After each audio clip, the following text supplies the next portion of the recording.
नमस्कार प्रिय दर्शक बंधु मु अजय मिश्र स्वागत करुच्ची विधि विधान ओडिया चैनल पुणी एक नूतन अध्याय को हिंदू धर्मशास्त्र अनुसार हिंदू पूजा विधि साधारणतः पंचोपचार और षोड़ोपचार करा जाइथाय और विशेष पूजा उपलक्षे 18 और 36 उपचार द्वारा पूजा करा जाइथाय किंतु तांत्रिक माने 64 उपचार रे पूजा करथांती। साधारणतः आमे आम ठाकुरों को घरे जो पूजा करिताउ जो देवादेवी को पूजा करिताउ ताहा पंचोपचार रे पूजा करा जाइथाय एवं पंचोपचार रे पूजा करा जिबा ही विधेय।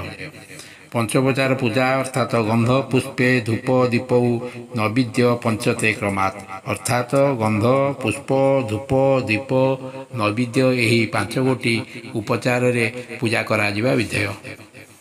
दर्शक बंधु वीडियोटी को आरंभ करने पूर्व कही रखिए कि यदि आप एपर्यंत मोर चैनल को सब्सक्राइब करना दयाकोरी चैनल को सब्सक्राइब कर दिंतु पाखे बेल आइकन को क्लिक कर दिंतु फल मैं अपलोड कर समस्त शिक्षणीय वीडियोर नोटिफिकेशन आपण सर्वप्रथमे पाइपर और वीडियोटी भल लगे लाइक शेयर कमेंट निश्चय करेंगे। दर्शक बंधु सकाले स्नान आदि कर्म समापन पर शुद्ध वस्त्र अर्थात सफा सुखिला वस्त्र परिधान करेंगे। ओदा वस्त्र पिंधि पूजा करेंगे ना। ओदा वस्त्र सूर्य देवता को जल अर्पण करेंगे और वृंदावती देवी अर्थात तुलसी चौरा जल अर्पण करेंगे।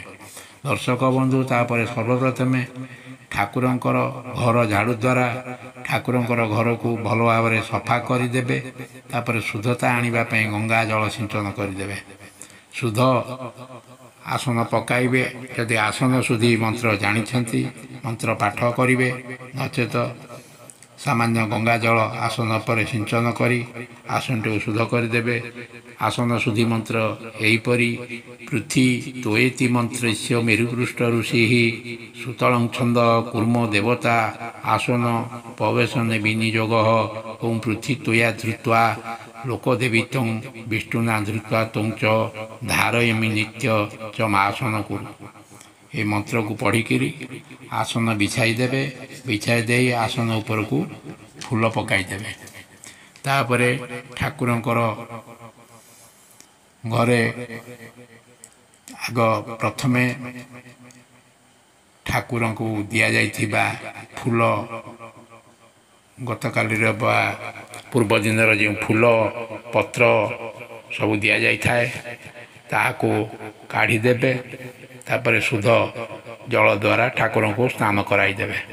तापर ठाकुरंकर स्वतंत्र पोछा कपड़े ठाकुर मूर्ति बा फोटो को भल करी पोछीदेवे।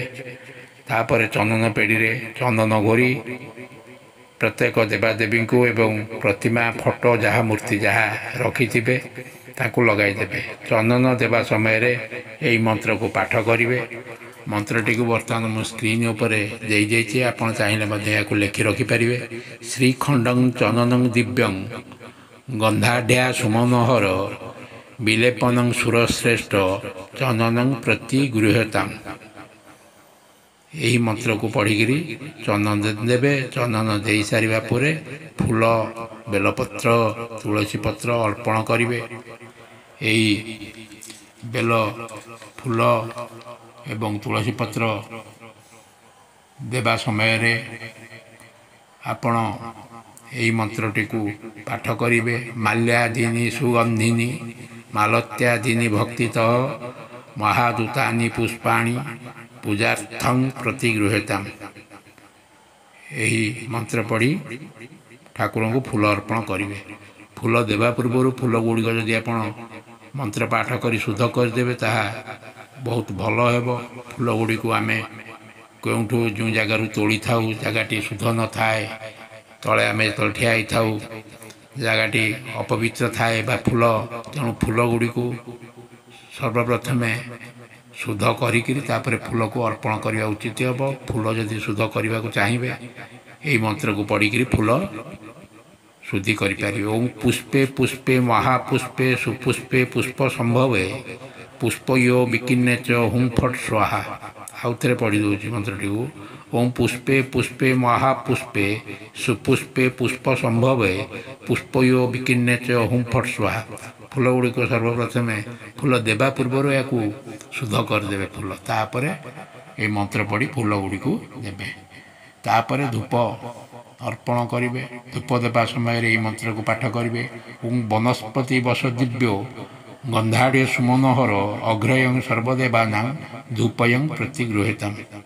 ଏହି ମନ୍ତ୍ର ପଢ଼ିକି ତାପରେ ଧୂପ ଦେବେ। ଧୂପ ଦେଇସାରିବା ପରେ ଏବେ ଧୂପ ଦେବେ। ଦୀପ ସମର୍ପଣ ଯେତେବେଳେ କରିବେ ଏହି ମନ୍ତ୍ରକୁ ପାଠ କରିବେ। ଓଁ ସୁପ୍ତ କାଶ ମହାଦୀପ ସର୍ବତସ୍ତିମିରାପହ ସବାବ୍ୟାହ୍ୟଭ୍ୟନ୍ତରଂ ଜ୍ୟୋତି ଦୀପୟଂ ପ୍ରତିଗୃହୀତମ୍।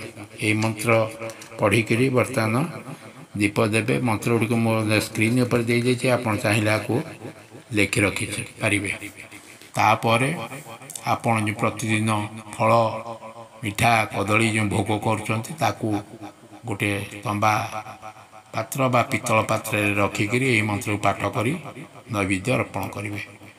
ମନ୍ତ୍ରଟି ହେଲା ଶର୍କରା ଖଣ୍ଡ ଖାଦ୍ୟାନି ଦଧି କ୍ଷୀର ଘୃତାନି ଚ ଆହାରଂ ଭକ୍ଷ ଭୋଜ୍ୟଂ ଚ ନୈବେଦ୍ୟଂ ପ୍ରତିଗୃହୀତମ୍। ଓଁ ପ୍ରାଣାୟ ସ୍ୱାହଂ ବାନାୟ ସ୍ୱାହଂ ଓଁ ପାନାୟ ସ୍ୱାହଂ ଉଦନାୟ ସ୍ୱାହଂ ସୋମନାୟ ସ୍ୱାହା। ଦର୍ଶକ ବନ୍ଧୁ, ଆଶା କରୁଛି ଏ ଭିଡ଼ିଓଟି ଆପଣଙ୍କୁ ନିଶ୍ଚୟ ଭଲ ଲାଗିଥିବ। ଯଦି ଭିଡ଼ିଓଟି ଭଲ ଲାଗିଥାଏ ଆପଣଙ୍କର ସମ୍ପର୍କୀୟମାନଙ୍କୁ ସେୟାର କରିବେ। ଭିଡ଼ିଓଟି ଗୋଟେ ଲାଇକ୍ କରିବେ। ରହୁଛି, ଧନ୍ୟବାଦ, ନମସ୍କାର।